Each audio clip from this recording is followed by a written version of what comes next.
a more progressive and intimate kind of faith or conception of God. That sounds good to me. Yeah, how are you? I'm very well, thanks. Very nice to have you back on again. Good, thank you. And my toddler obviously wants to join the chat. Have the glasses. That is a good sound. I like that sound. You gonna say hello? Hi. Hi. So, what I wanted to ask is that I grew up in like the fundamental evangelical space, and eventually led to deconstruction because I realized how much the controlling and fearful aspects of the culture that I was raised upon affected my conception of God. Now I'm in a place where I'm more of a mystic in the sense that I feel like we all need the divine and a relationship to the divine. And if I was to like describe my conception of the divine, I'd say it's unconditional love. It's God, right? And that might be Tao for someone else. That might be, Buddha for someone else. And I guess where I'm at now is as I've navigated like a new faith within kind of a relatively a partially conventional family type. So I'm engaged and I have a child. I've now gotten to the point where I'm questioning the type of relationships that I'm in, like like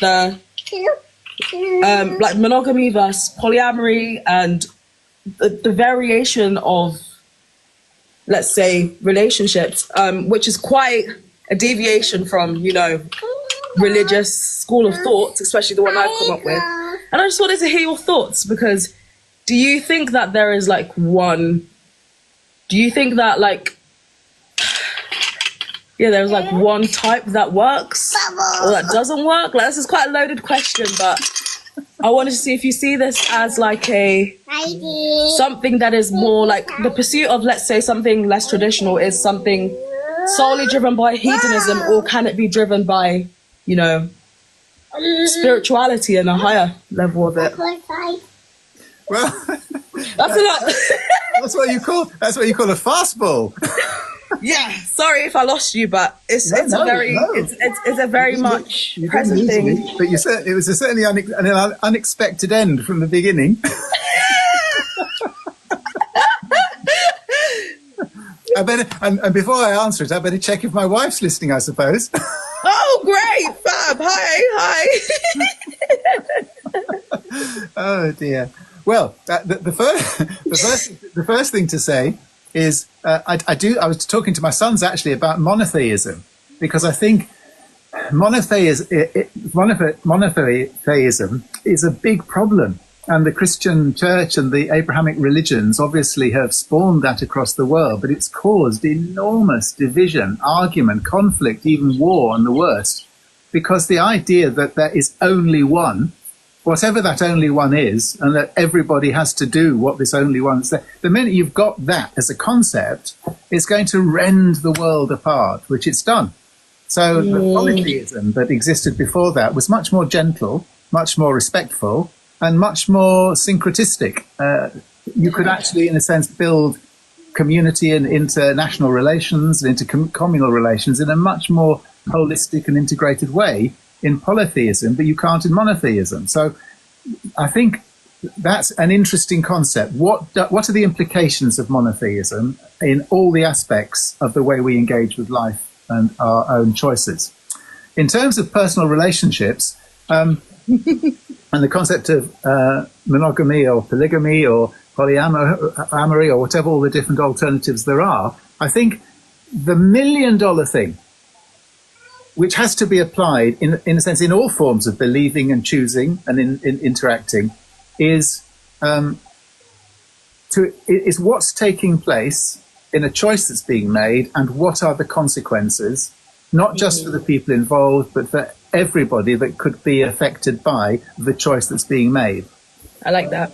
Okay. Sometimes people, I think at its simplest, two people who adore each other and are intimately bound together and who are utterly faithful and utterly loyal have something which can be at best, and at worst it can't be, but at best it can be something which is very safe, very secure, and in a sense a good vessel to travel within safely, not just for the couple, but for the family that they spawn and that are under the wing of their love.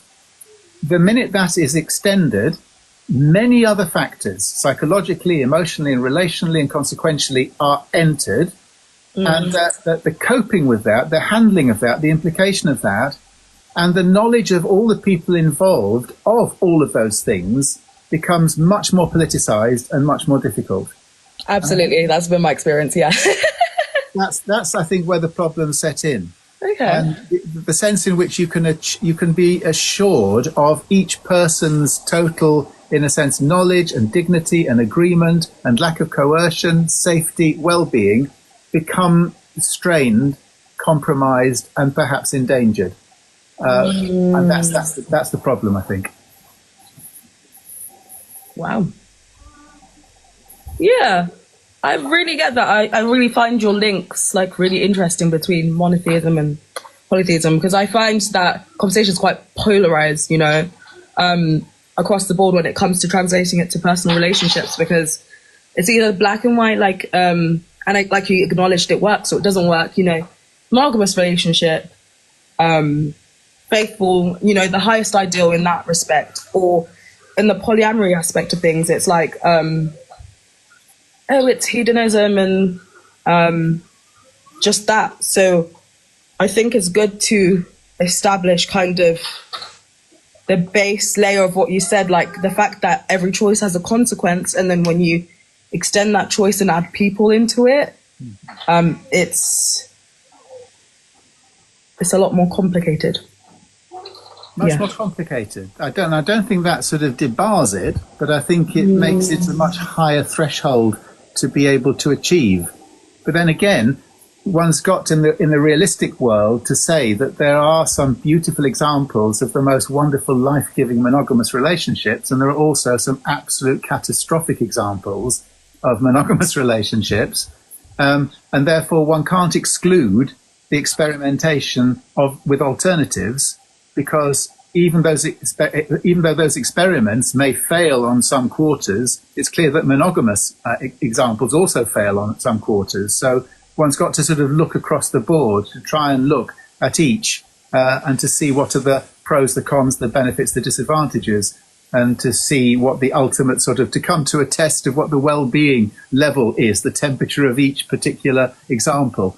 But it's not simple, and I don't think you can sort of roll it out simplistically to say there are all these alternatives, just go for which you choose, like off a supermarket shelf, because so much is involved. These are very deep personal relationship choices that are complicated in each situation.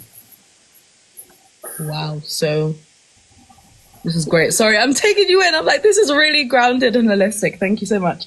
I guess my last question is, because I'm aware we have a 10-minute window, is what would that look for someone like me, let's say, in that situation? So just to provide context, I am seeking counsel, I'm in therapy, I engage with kind of like Jungian psychology, archetype studying, like I'm very self-aware of my emotions, and I'm fortunately in a relationship where we both do communicate, you know, our heart, our shadow, our desires, where the values don't align.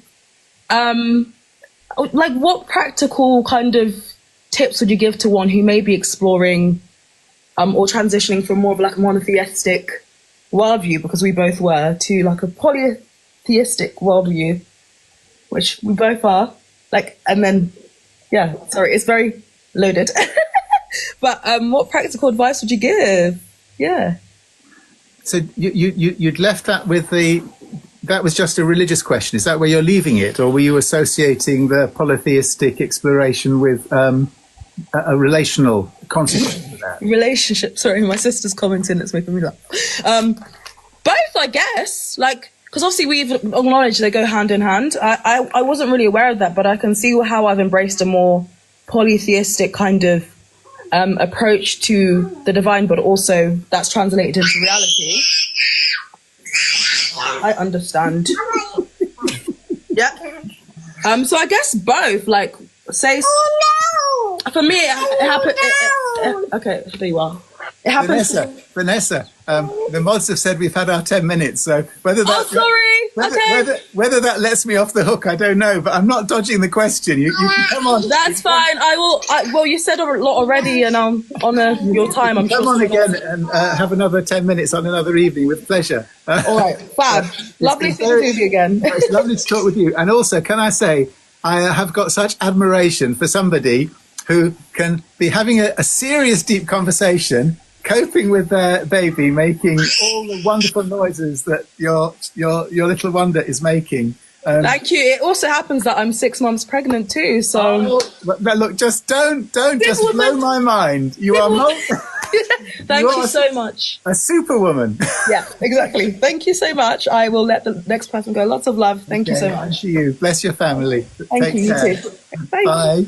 Bye. Oh. I love that last scream. Woo!